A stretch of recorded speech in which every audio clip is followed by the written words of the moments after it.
तारीख 17 सितंबर, वक्त सुबह के 5 बजे। बेंगलुरु का येलहंका रेलवे फैक्ट्री का एक वीरान कोना, जहां इंसान की परछाई और अंधेरे में कोई फर्क नहीं होता। सूरज की पहली किरण फूटने वाली थी और अंधेरा धीरे धीरे दम तोड़ रहा था। पुष्पा पुष्पा पुष्पा पुष्पा पुष्पा पुष्पा पुष्पा पुष्पा। लगभग 50 साल का एक आदमी, जो कि रेलवे में एक मैकेनिक था, अपने कुछ औजारों के साथ उस यार्ड में आया। उसे एक पुरानी और जंग खाई हुई बोगी की मरम्मत करनी थी। वो बोगी के पिछले हिस्से पर टॉर्च की रोशनी मारता है। हाँ, बस ये आखिरी बोगी बची है। इसे ठीक करके सीधा 2 दिन की छुट्टी लूंगा। इस बार बीवी बच्चों के साथ कोयम्बटूर में खूब मजे करूंगा। अरे कितने दिनों से उनको घुमाया नहीं है। चलो देखें क्या है अपने पास। वो आदमी झोले से औजार निकाल बोगी की मरम्मत करने में जुट गया। हथौड़े की एक एक चोट उस वीराने में देर तक गूंजती रही, जैसे रात चीख चीख कर किसी का पता पूछ रही हो। ये सब कुछ देर तक चलता रहा कि तभी अचानक से उसके ठीक पीछे वाली बोगी अचानक से अपने आप हिल उठी। वो आदमी एकदम से चौंक उठा। हाँ हाँ, किसी ने इंजन तो स्टार्ट नहीं कर दिया। अरे पर इस वक्त यहां तो किसी की ड्यूटी भी नहीं थी। वो देखता हूं। उस शख्स ने झांक कर इधर उधर देखा। दूर दूर तक किसी का कोई नामो निशान नहीं था। एक पल के लिए उसे कुछ समझ नहीं आया कि आखिरकार ये अभी अभी हुआ क्या था। कुछ सेकंड्स आसपास देखकर वो वापस से अपने काम में जुट गया। लेकिन तभी अचानक से उस आदमी के ठीक पीछे वाली बोगी में एक बार फिर से हरकत हुई और उसे कुछ समझ नहीं आया कि आखिरकार ये सब हुआ क्या अचानक से। कौन है? कौन है? कौन उधर? कौन है? ये क्या चक्कर है? इंजन के अंदर तो कोई है भी नहीं। अरे तूफान भी आ जाए तो भी ट्रेन इतनी आसानी से हिल नहीं सकती। फिर आखिरकार ये इतनी ताकत है किसमें जो पूरी की पूरी बोगी को हिला दे? उस आदमी को वाकई में कुछ समझ नहीं आ रहा था। वो अपनी ही सोच में डूबा हुआ था। अचानक से ट्रेन के इंजन की हॉर्न की आवाज चीख। वो शख्स एक बार फिर से चौंक गया। ट्रेन के पहिए अचानक से आगे बढ़ने और इससे पहले कि वो कुछ कर पाता, उसके ठीक पीछे वाली बोगी उसकी ओर तेजी से बढ़ती गई और उस आदमी के संभलने से पहले जैसे एक जोर से टक्कर मारी। ट्रेन की उन 2 बोगीज के बीच वो आदमी दब गया। खून के फव्वारों से जमीन सुर्ख लाल हो गई। उसे एक ऐसी दर्दनाक मौत मिली कि वो बेचारा ठीक से चीख भी ना सका। सूरज की रोशनी में खून से सनी बोगी चमचमा रही थी। 17 अक्टूबर रात के 3 बज रहे थे। बेंगलुरु के आसपास कहीं कर्नाटक एक्सप्रेस पटरी पर तेज रफ्तार से दौड़े जा रही थी। कर्नाटक एक्सप्रेस के 3rd AC कोच में बेहद हल्की रोशनी फैली हुई थी। ज्यादातर पैसेंजर सफेद चादर ओढ़कर वैसे तो सो रहे थे। बोगी के अंदर फैली हल्की हल्की रोशनी में रात थोड़ी सहमी हुई सी लग रही थी, जैसे उसे मालूम हो कि आज रात कुछ होने वाला है। उस कोच के बर्थ नंबर 44 पर रंगीन और चमचमाती साड़ी में एक औरत बैठी थी। उसने साड़ी के पल्लू से अपना मुंह ढक रखा था। उस औरत के हाथों में सोने के कंगन चमक रहे थे। उसके गले में चांदी की एक मोटी चेन लटक रही थी और देखने में ऐसा लग रहा था कि मानो वो कोई नई नवेली दुल्हन हो। अचानक से एक जोर के झटके के साथ कर्नाटक एक्सप्रेस रुक जाती। ट्रेन किसी छोटे से स्टेशन पर रुकी जहां सिवाय एक नौजवान के और कोई भी नहीं था। उस नौजवान का नाम सनी है, जिसकी उम्र कुछ 28 बरस की होगी। उसने झट से एसी कोच के बाहर दरवाजे पर चिपके रिजर्वेशन चार्ट पर नजर फेरी। 41, 42 तुलसीराम से, 44 Aaradhya Chaudhary and yes berth number 45 Sunny Srivastava and that's me. अपना नाम पढ़ते ही सनी फुर्ती के साथ अपना सामान लिए उसी एसी कोच में घुस गया जिस कोच में वो लड़की बैठी थी। ट्रेन वापस से चल देती है। अंदर कोच में घुसते ही सनी के पसीने से लथपथ माथे पर एसी की ठंडी हवा टकराते ही उसके चेहरे पर सुकून छा जाता है। ओह चलो, इस गर्मी से कुछ तो राहत मिली। कमबख्त आज रात एक पत्ता तक नहीं हिला बाहर। उफ। सनी की नजरें अपने बर्थ को ढूंढने लगती हैं। Birth number 45, birth number 45। ये रहा। सनी को अपना बर्थ मिल गया, जो कि साइड अपर बर्थ थी। नीचे की बर्थ नंबर 44 पर वो औरत बैठी थी। सनी को अपना सामान बर्थ के नीचे रखना था। वो उस औरत से बेहद शालीनता के साथ कहता है, एक्सक्यूज मी मैडम, वो ऊपर वाली बर्थ मेरी है। आप जरा 1 मिनट के लिए पैर हटा लेती तो मैं अपना लगेज नीचे डाल देता। वो औरत खामोश रहती है। क्या नाम था? हाँ, आराध्या।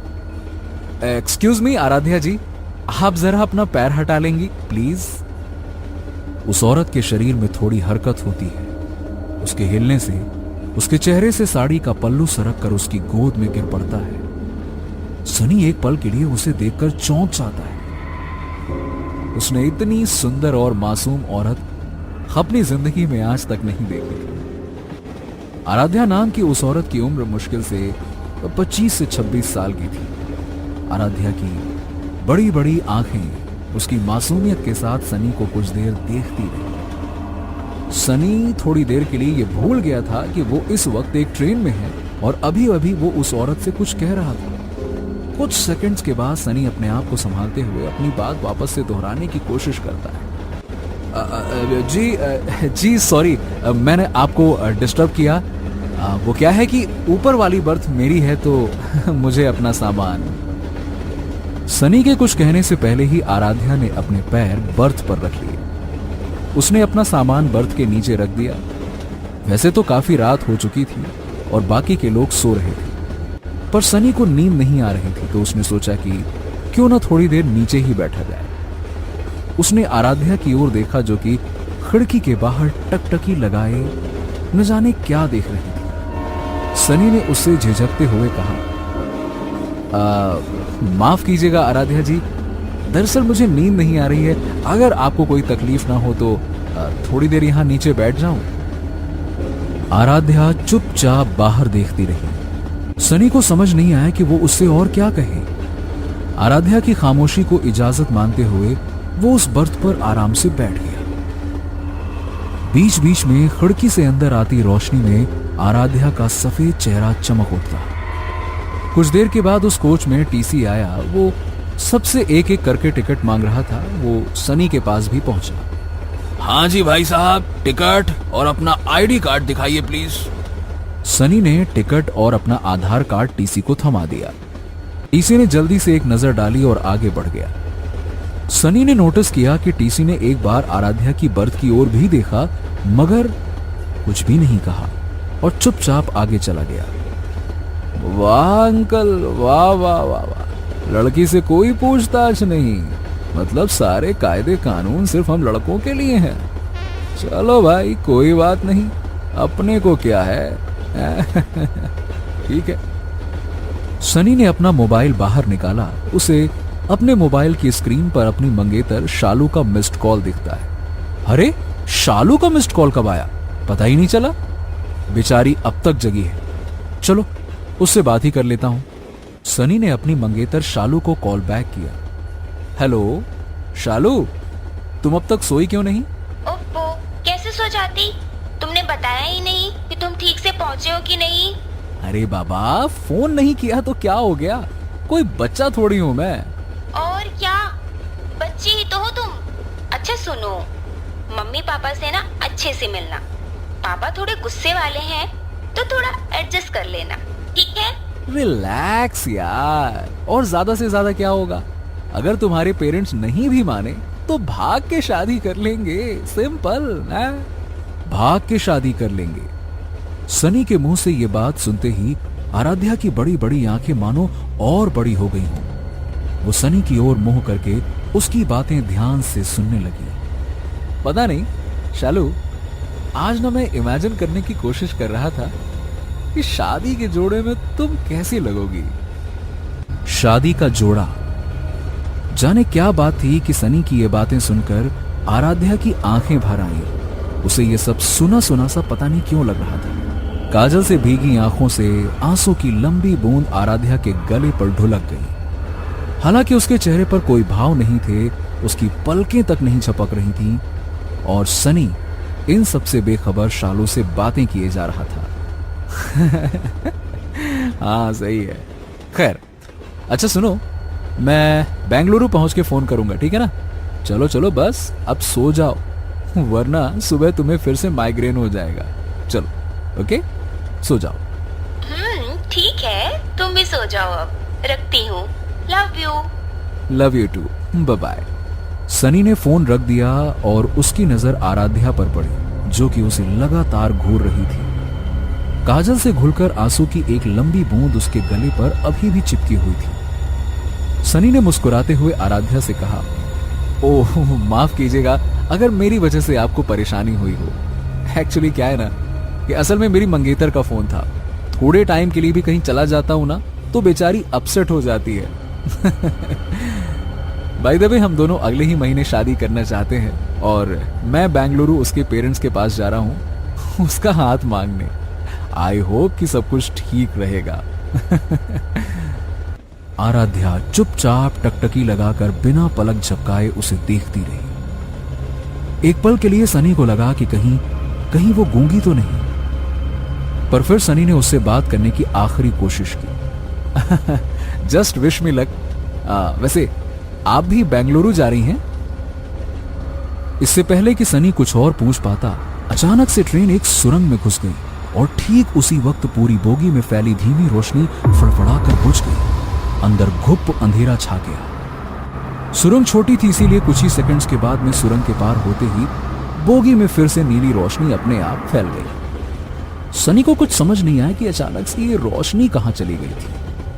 पर ये क्या, उन कुछ सेकंड्स के भीतर ही आराध्या अपने बर्थ से गायब थी। सनी ने अपने बर्थ से बैठे बैठे ही बोगी के दोनों ओर झांक कर देखा, आराध्या कहीं नहीं थी।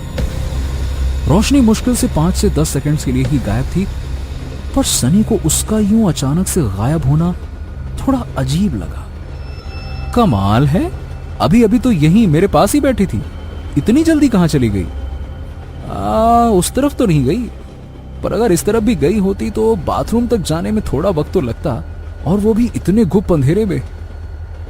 कुछ तो गड़बड़ है, मैं दरवाजे की तरफ जाकर देखता हूं। सनी उठा और दरवाजे की ओर जाने लगा। बाथरूम के पास पहुंचकर सनी एक बार फिर से हैरान हो गया। हद है, ऐसा कैसे हो सकता है? दोनों बाथरूम का दरवाजा भी बाहर से बंद है, फिर वो अचानक से कहां गायब हो गई? ट्रेन ने अचानक से ब्रेक लगाई। सनी थोड़ा सा लड़खड़ाया। ट्रेन धीरे धीरे एक छोटे से स्टेशन पर रुक गई। सनी ने ट्रेन का दरवाजा खोला और बाहर की ओर झांका। बाहर बोर्ड पर स्टेशन का नाम लिखा था, येलहंका स्टेशन। है, इतनी बार सफर किया इस ट्रेन से, पर इस स्टेशन पर तो यह ट्रेन कभी नहीं रुकती थी। शायद किसी ने चैन खींची हो, वो औरत भी न जाने कहां गायब हो गई। खैर छोड़ो, मुझे क्या, चेहरा धोकर सीधे सो जाता हूं यार। चलो सोया जाए अब।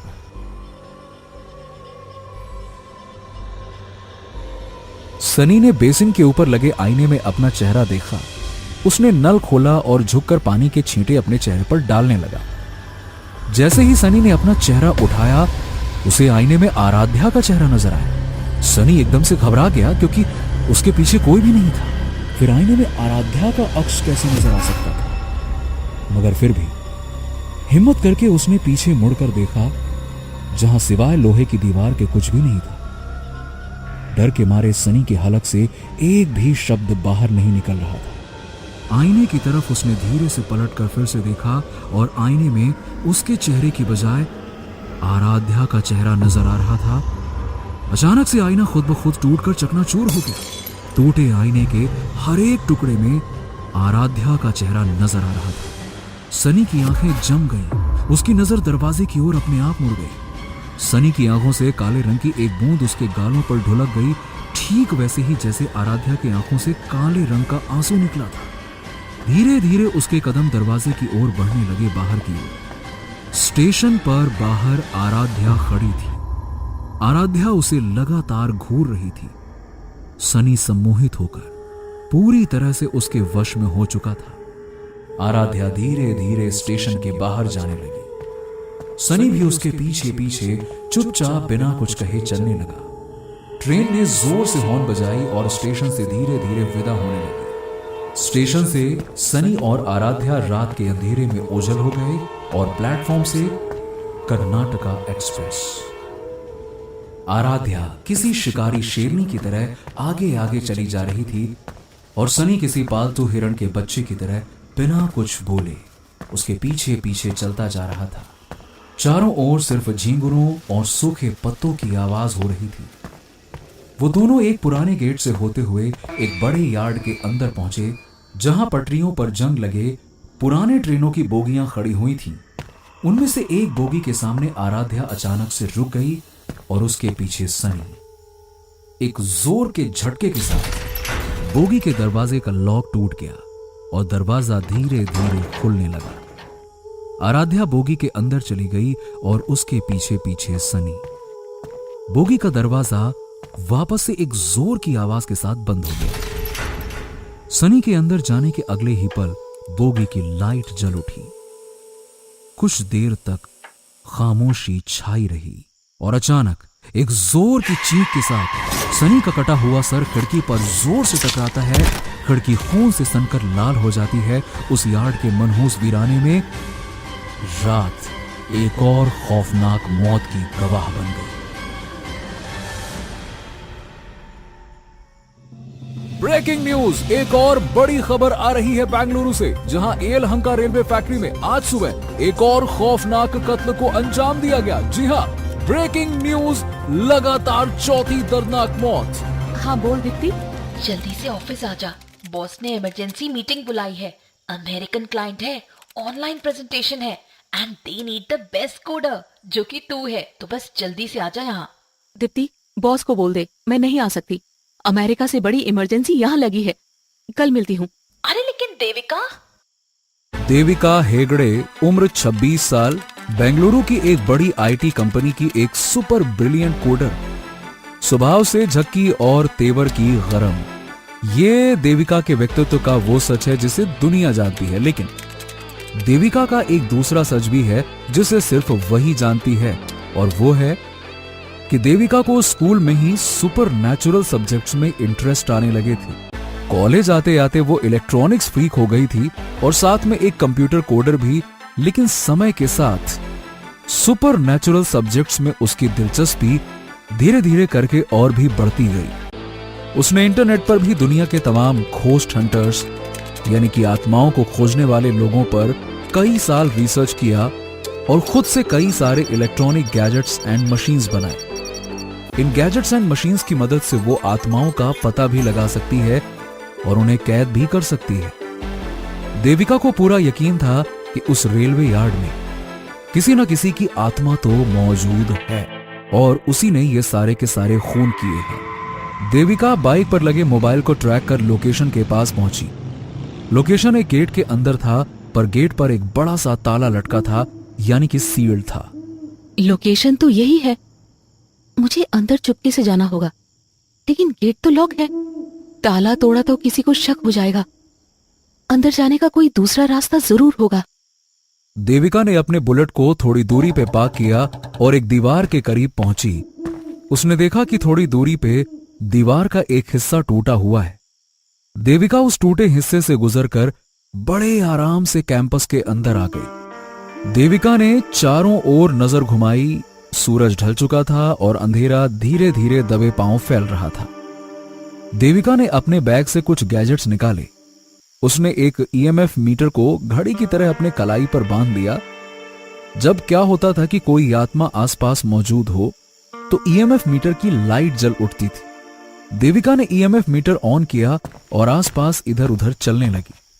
अगर उस आत्मा ने वाकई में 4 खून किए हैं तो पीली की जगह लाल बत्ती जलनी चाहिए, और अगर लाल बत्ती जली तो इसका मतलब होगा कि मेरा सामना एक बहुत जिद्दी और गुस्सैल आत्मा से होने वाला है।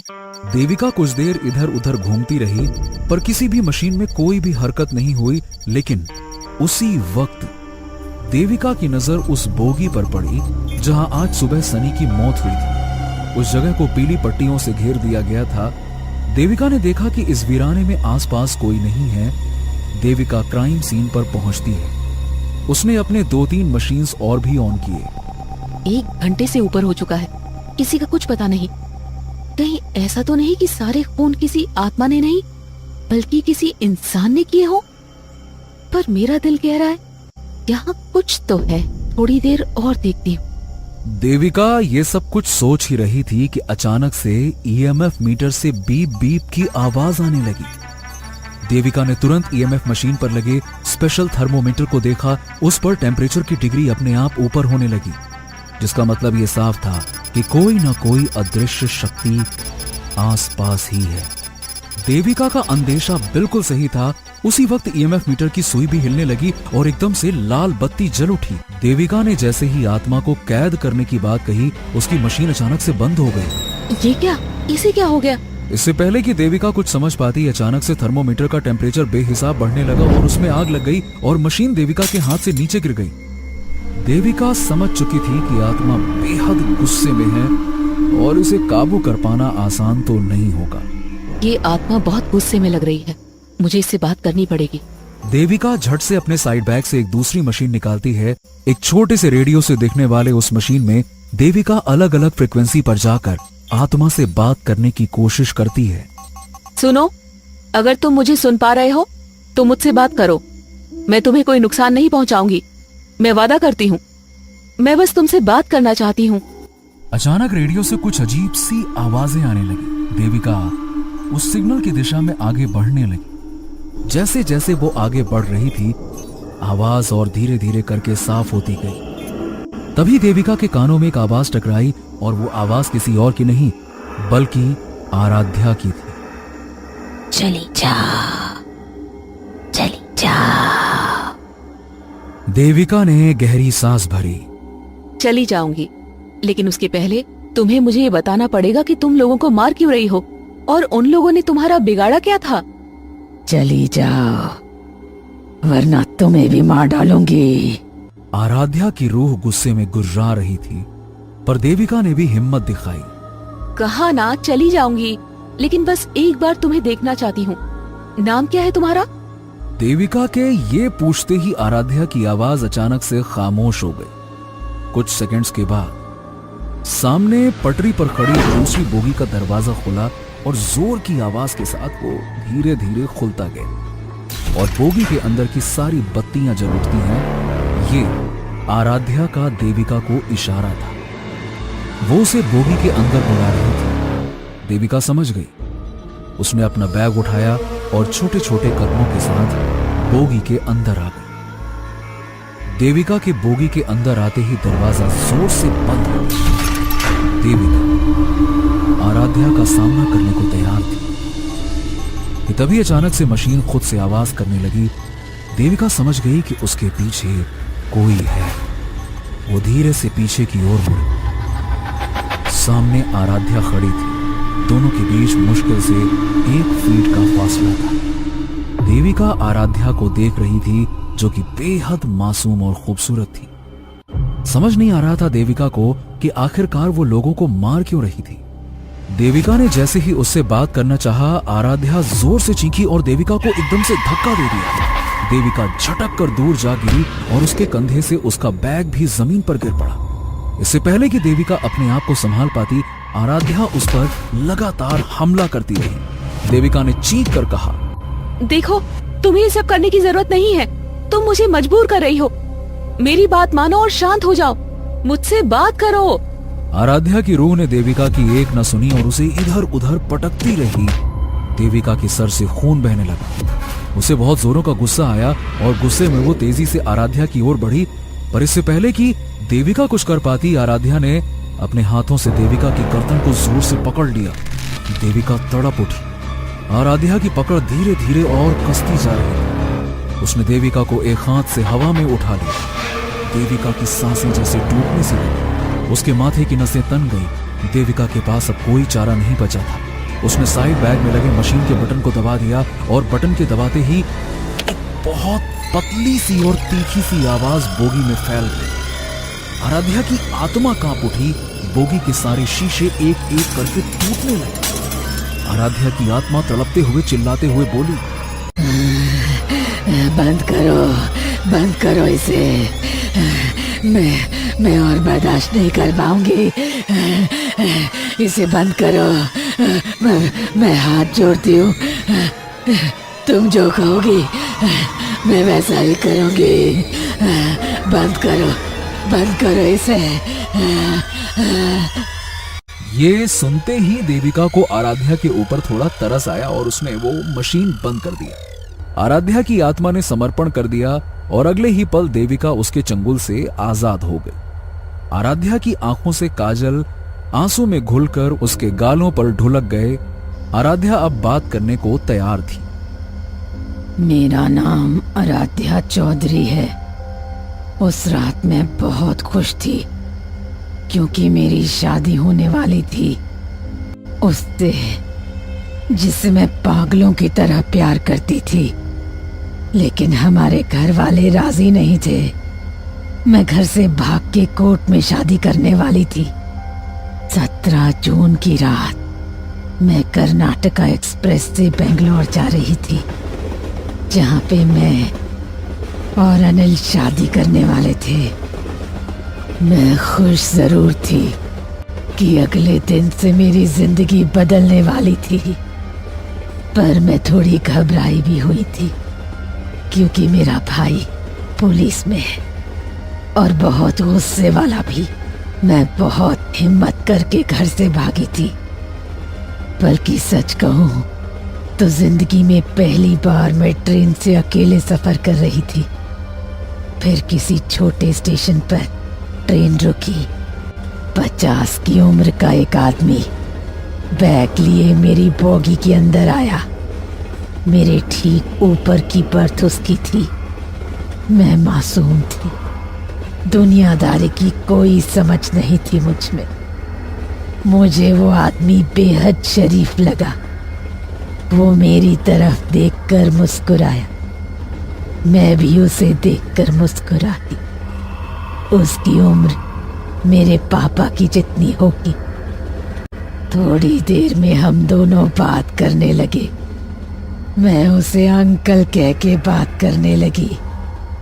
पता नहीं क्यों मुझे उस आदमी पर भरोसा हो चला था। मैंने उसे सारी बात बता दी कि मैं घर से भागकर बेंगलोर जा रही हूँ और कोर्ट में शादी करने वाली हूँ। उस आदमी ने कहा कि वो वकील है और वो हम दोनों की मदद करेगा। उसने मुझे ये कहकर डरा दिया कि हो सकता है कि बेंगलोर में मेरा भाई मुझे और अनिल को पकड़ ले। अगर मेरे भाई ने हम दोनों को पकड़ लिया तब वो हमारी मदद नहीं कर पाएगा। उसने अपनी जिंदगी में ऐसे कई सारे केस देखे हैं। मैं बहुत डर गई थी। फिर उसने कहा कि आके येलहंका स्टेशन के पास उसकी बेटी का ससुराल है। आज रात मैं वहीं रुक जाऊं और अगले दिन वो आदमी किसी दूसरे कोर्ट में हमारी शादी करा देगा, क्योंकि येलहंका में वो बहुत लोगों को जानता है। मैं उसकी बातों में आ गई और हाँ कर दिया। ये मेरी जिंदगी की सबसे बड़ी और आखिरी भूल थी। उस आदमी ने चुपके से ट्रेन का चेन खींचा और येलहंका स्टेशन के पास ही ट्रेन रुक गई। मैं अपना सारा सामान लेकर उस आदमी के साथ उतर गई। रात का वक्त था और चारों तरफ बड़ी हल्की रोशनी थी। थोड़ी देर साथ चलने के बाद पर उसने हंसकर मेरी बात टाल दी और बस चलते रहने को कहा।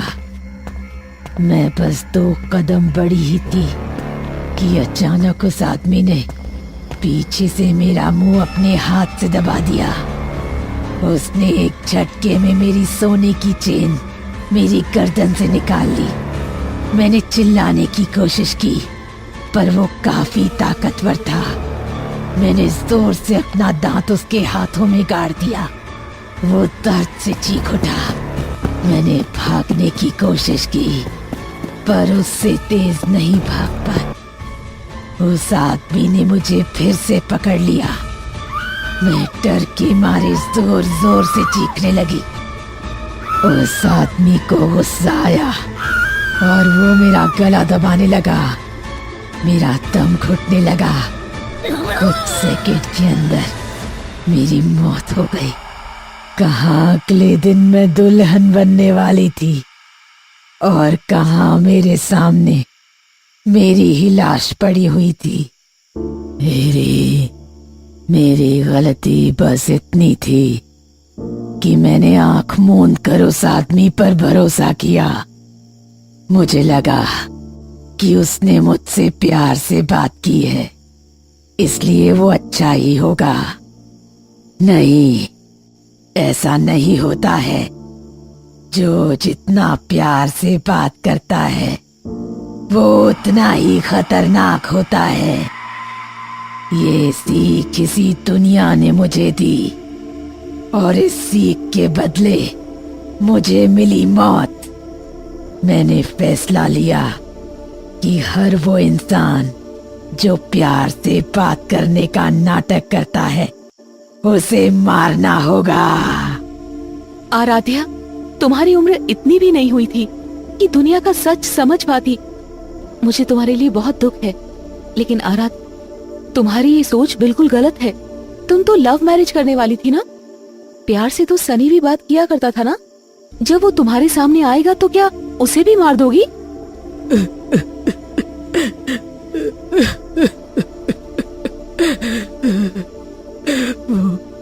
वो बेचारा अनिल, मैं जानती हूँ कि अनिल आज भी मेरा इंतजार कर रहा होगा।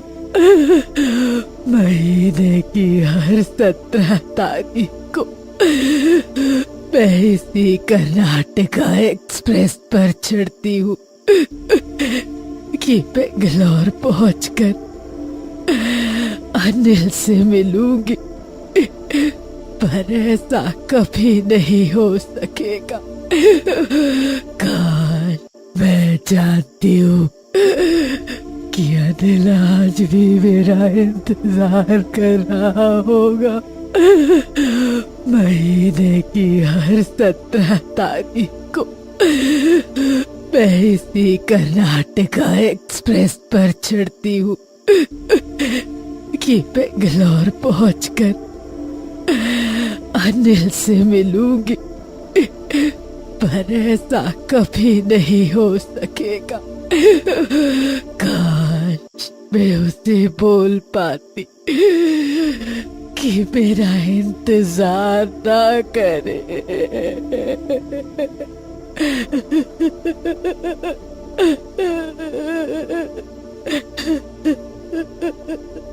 क्या तब शांत हो जाओगी? लोगों को मारना बंद कर दोगी? मतलब मैं तुम्हारा मैसेज अनिल को पहुंचा दूंगी। तुम? मगर ऐसा कैसे होगा? इस मशीन में तुम्हारी आवाज रिकॉर्ड हो जाएगी, फिर तुम्हारा मैसेज अनिल को दे दूंगी। It's my promise. लेकिन तुम्हें वादा करना होगा कि तुम अब किसी को नहीं मारोगी। वादा करती हूँ। अनिल, तुमसे जीते जी मोहब्बत की थी और मरने के बाद भी करती हूँ, लेकिन मैं हमेशा हमेशा के लिए जा चुकी हूँ। मुझे मुक्ति चाहिए और तुम्हारा इंतजार मेरी भटकती आत्मा को ये दुनिया छोड़ने नहीं देगा। अनिल, प्लीज इसे मेरी आखिरी ख्वाहिश समझना। मुझे भूल जाओ और नई जिंदगी शुरू करो। हमेशा खुश रहना। तुम्हारी आराध्या। आराध्या की आत्मा अब मुक्त हो गई। देविका खुश थी कि शहर में अब और कत्ल नहीं होंगे, मगर क्या देविका का ऐसा सोचना सही था? दोस्तों, कैसी लगी आपको ये खौफनाक और रोमांचक कहानी नीचे कमेंट करके जरूर बताइए। और अगर आपको ये कहानी पसंद आई तो लाइक, शेयर और भूतनाशक पार्टी को सब्सक्राइब करना ना भूलें। हर शुक्रवार हम लाएंगे एक नई हॉरर स्टोरी, तो तुरंत बेल आइकन को दबा दें ताकि ऐसी ही हैरत अंगेज कहानी आपसे कभी छूट ना जाए, क्योंकि डरोगे तभी तो आगे बढ़ोगे।